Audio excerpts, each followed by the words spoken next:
মাংস ধোয়া পুরো কমপ্লিট। এবার হচ্ছে ঘরে যাব। তো চলো যাওয়া যাক। সব কিছু ধোয়া টোয়া হয়ে গেছে। এবার হচ্ছে মশলা করব। মশলা টশলা করে তারপরে হচ্ছে মাংসটা ম্যারিনেট করে তারপরে হচ্ছে চাল। তো চলো। কাজ করতে করতে ভুলেই গেছিলাম, আমি তো ইন্ট্রোই দিইনি। বাবা কি করে হবে, তো মনে পড়লো আগে ইন্ট্রোটা দিয়ে নিই। হ্যালো এভরিওয়ান, আমি সুস্মিতা, তোমাদের সঙ্গে চলে এসেছি আবার একটা ব্লগ ভিডিও নিয়ে। তো আজকে তো রবিবার মানে সানডে মানেই সবার বাড়িতে কম বেশি ভালো মন্দ রান্না হবেই। আর রবিবারটা চিকেন ছাড়া কিছু ভাবাই যায় না, তো চিকেন তো থাকবেই। তো সেই মতো চিকেন আমাদের বাড়িতেও তোমাদের দাদাভাই নিয়ে এসেছিলো, তো সেই মতো সব কিছু গুছিয়ে নিয়ে চলে এসেছিলাম রান্না করতে। তো দেখতে থাকো। তো গাইস এখনই স্নান টান করা কমপ্লিট করলাম, এবার হচ্ছে রান্না করব। তো ভাবলাম তোমাদের সঙ্গে একটু শেয়ার করি। দেখো সিঁদুর টিঁদুর পরা কমপ্লিট। তো চলো চিকেনটা রান্না করে নিই। আজকে ভেবেছিলাম একটু বিরিয়ানি করব, কিন্তু সময়ের জন্য আর করতে পারলাম না। তো যাই হোক চলো রান্নাটা করে নিই, পরে আবার দেখা হচ্ছে। তো এই যে কড়াই বসিয়ে দিয়েছি, আর কড়াইতে দিয়ে দিয়েছি সাদা তেল। আজকে সরষের তেল শেষ হয়ে গেছে। এবার আলুগুলো ভেজে নেব। এ দেখো কড়াইতে আলু দিয়ে দিয়েছি, এবার লাল লাল করে ভেজে নেব। তো চলো আলুটা ভেজে নিই। এ দেখো আলুগুলো লাল লাল করে ভাজা হয়ে গেছে। এবার হচ্ছে তেজপাতা শুকনো লঙ্কা ফোড়ন দিয়ে দিয়েছি। এবার হচ্ছে পেঁয়াজটা কড়াইতে দিয়ে দেবো। পেঁয়াজটা দিয়ে দিয়েছি, এবার পেঁয়াজটা লাল লাল করে ভেজে নেব। অনেকদিন পর আবার তোমাদের সঙ্গে আমি চিকেনের রেসিপি শেয়ার করছি। তো চলো পেঁয়াজটা ভালো করে ভেজে নিই। পেঁয়াজটা ভালো করে ভাজা হয়ে গেছে। এবার ম্যারিনেট করা চিকেনটা এর মধ্যে দিয়ে দেবো। তো এই দেখো ম্যারিনেট করা চিকেনটা দিয়ে দিয়েছি। এবার ভালো করে এটাকে কষে নেব। আর এই দেখো আজকে কিন্তু তোমাদের দাদাভাই দুটো পা এনেছে। আমার পা খেতে দারুণ লাগে।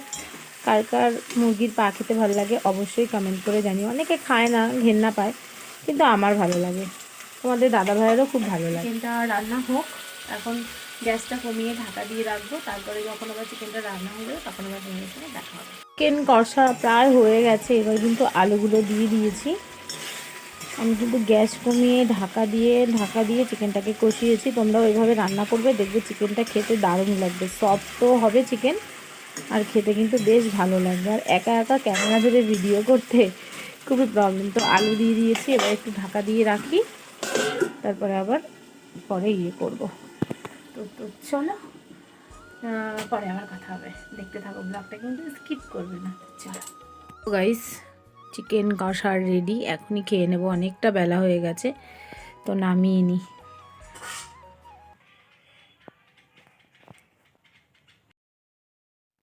তো এই দেখো গাইস, রান্না বান্না কমপ্লিট করে খেতে বসে পড়েছি। আর ওইদিকে খাচ্ছিল শাশুড়ি মা, আর এখানে আমি খেতে বসে পড়েছি। আর শশাও কেটে নিয়েছি।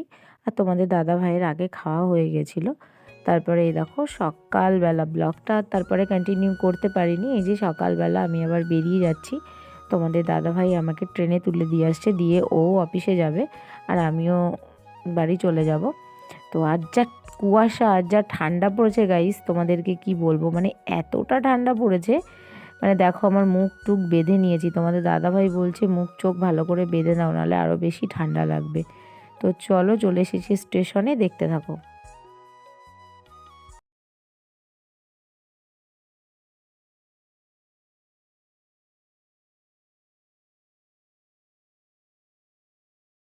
তারপর স্টেশনে এসে কিন্তু আমি 2 মিনিটও দাঁড়াইনি, অ্যানাউন্সমেন্ট করে দিল, আর ট্রেনও দিয়ে দিয়েছে। আর এতটা মানে ঠান্ডা লাগছিল তোমাদেরকে কি বলবো। তো এই যে আমি ট্রেনে বসে রয়েছি, ফাইনালি আজকে কিন্তু সিট পেয়ে গেছি। অন্যান্য দিন সিট পাই না, আজকে পেয়ে গেছি। তো ভাবলাম তোমাদের সঙ্গেও একটু শেয়ার করি। তো দেখো আজকে তেমন একটা ভিড় নেই, তবে জিরাট থেকে আবার ভিড় হবে। তো এই দেখো নেমে পড়েছি ট্রেন থেকে। তো চলো দেখতে থাকো।